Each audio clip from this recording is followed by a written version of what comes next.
again, it's Rita from the Paper Craft Tutor. Right, I'm going to do a quick little video on how to make these, just figure out where my camera is, there we go. These little, what I've called pom-pom flowers. Obviously that's not a little one, that's the big one.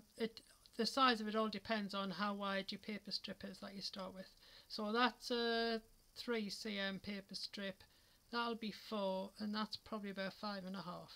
So that's what determines how big your flowers are. Okay, so all you need is a strip of paper, a whole sheet of paper, cut a strip off the side, cut that strip in half, yeah, cut that strip in half, fold it in half so that the pattern is on the outside, draw a line one third of the way down from the open edge, yeah, get things out of my way as I'm going, and then most of the work's going to be done on this folded edge. The open edge we don't need until we actually roll it later. So you can use a pair of scissors, a regular pair of scissors, and just, you have to keep them fairly close together, so just cut up to the line and fringe it all the way along. Yeah, you can do it with a craft knife as well, but I'm really lucky because years ago I found these and they were in somewhere like Home Bargains, I think. They're multi-bladed scissors and they're meant to be cut for cutting credit cards up. Not that I had one back then, in fact I haven't got one now. So these are really great for fringing. So this is what I used, and they're really, because they do like 5 cuts in one go, and I bought them just to use for fringing. And I do tend to use them all the time when I'm doing anything with fringes. You can probably get them on eBay or somewhere if you really want to get into it. So anyway, you cut all the way along to the end. I'm keeping a bit in case I need to make the video again. Then, no, I'll have to go to the end, sorry. So I can show you the next bit. Right, so you go all the way to the end, and I find it easier to flip it over for that last bit than try and move my big fat fingers out of the way. There we go. Right, then all you do, and it's really quite easy, just got to get in there, that's it.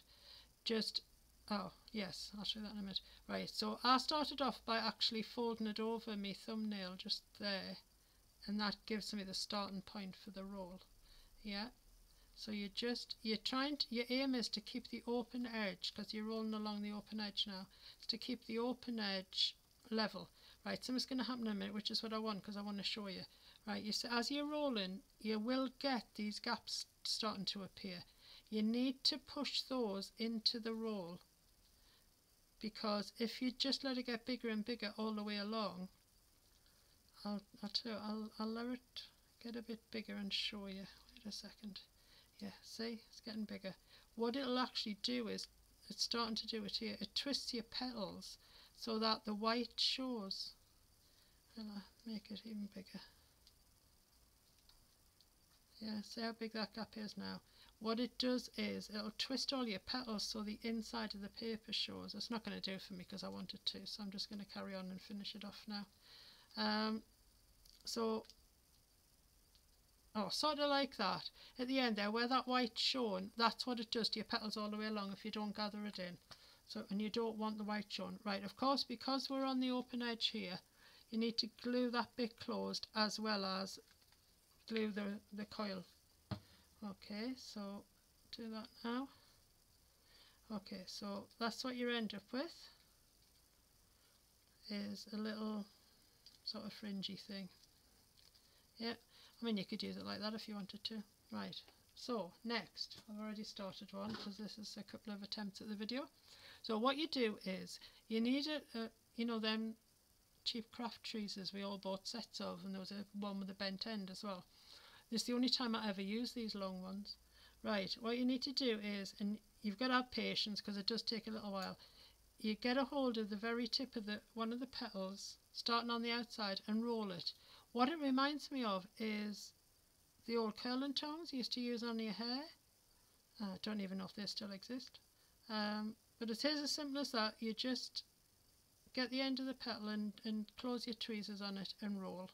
And you just go round and round and round and round until you're all the way in the middle, which would make this video too long, so I'm not going to show you it all. Right, but you get the idea, yeah? Right, so you just keep rolling until you've done them all. I'll do one more just to show you. Right, so when you get to the end, you'll have something like this. Now, as you're pulling these and curling them, you often pull up the middle bit. See how that's indented now? Now the easiest way to do this, now I've got to be in camera shot, yes, is to put it flat and put your tweezers in the middle and use your tweezers to push it back level. Okay, you can do it with your finger and your like that, but it tends to squash your petals. And having taken all that time to do them, you don't want to. And you'll also find that when you get to the end, you might want to tweak a few. There'll be a few that kind of overlay another one underneath that you want to perk up a bit. So do that next, and there you go. There's your, I'm not going to hold it so you can see it properly. There's your little pom-pom flower. Okay, right, until the next time, have a good one. Bye.